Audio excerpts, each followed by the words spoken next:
बिहार में बीएड अभ्यर्थियों के प्राइमरी टीचर बनने की उम्मीद अभी खत्म नहीं हुई है। बिहार सरकार ने भले ही सुप्रीम कोर्ट से याचिका वापस ली, लेकिन बिहार सरकार न तो पीछे हटी है और न ही आगे बढ़ी है। वहीं सुप्रीम कोर्ट ने मामले को दूसरे बेंच में ट्रांसफर कर दिया है। भले ही बीएड अभ्यर्थियों की उम्मीदों अभी बची हुई हो, लेकिन कानूनी पेचीदगी जो है वो बहुत ही ज्यादा है। बिहार में बीएड अभ्यर्थियों के प्राइमरी टीचर बनने की उम्मीद अभी बाकी है। 9 अक्टूबर सोमवार को सुप्रीम कोर्ट में इस मामले पर सुनवाई हुई। बिहार सरकार ने सुप्रीम कोर्ट में दायर एसएलपी को वापस ले लिया।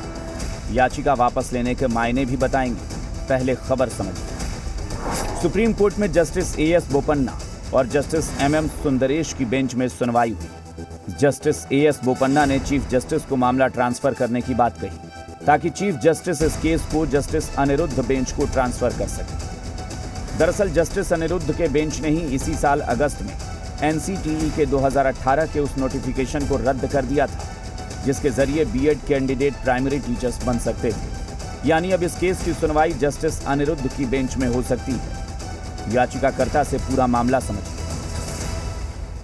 मामला कुछ यूं था कि देवेश शर्मा एवं राजस्थान सरकार के बाद में सुप्रीम कोर्ट के डबल बेंच ने प्राथमिक स्तर पर बीएडधारियों को पढ़ाने के अयोग्य ठहराया था। उसी के लेकिन इसी बीच बिहार में 30 अप्रैल 2023 वही वैकेंसी आ गई थी। तो बिहार सरकार इस मामले को लेकर के सुप्रीम कोर्ट में गई कि चूंकि ये notification prior to the judgment था, पहले जजमेंट का है, तो इसीलिए इसमें लागू करना चाहिए। यानी सुप्रीम कोर्ट में क्या हुआ ये तो आप समझ गए।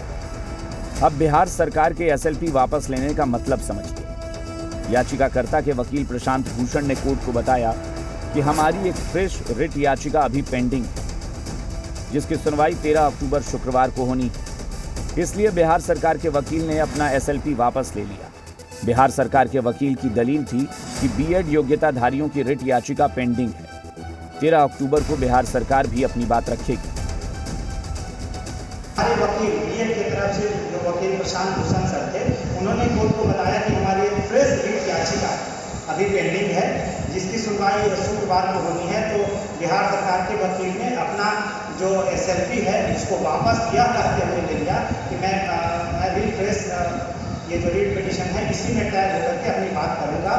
और साथ ही साथ जो कोर्ट का जो ऑर्डर था या कोर्ट का मंतव्य था कि इसको उसी बेंच में ट्रांसफर किया जाए जिस बेंच ने 1 to 5 में शिक्षण के अयोग्य ठहराया था बीएड अभ्यर्थियों को।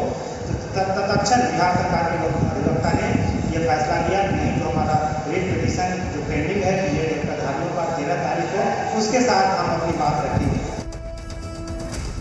यानी पहली से 5वीं तक बीएड अभ्यर्थियों के शिक्षक बनने की उम्मीद अभी खत्म नहीं हुई है। पहली से 5वीं तक कुल 79,943 पद। कानूनी पेचीदगियों के बाद ही पूरा मामला साफ हो पाएगा। अभी तो बस इंतजार करना होगा। दिल्ली से अरविंद और पटना से निषेध की रिपोर्ट जी। तो फिलहाल यहाँ रुकेंगे एक छोटे से ब्रेक के लिए, जल्द हाजिर होंगे।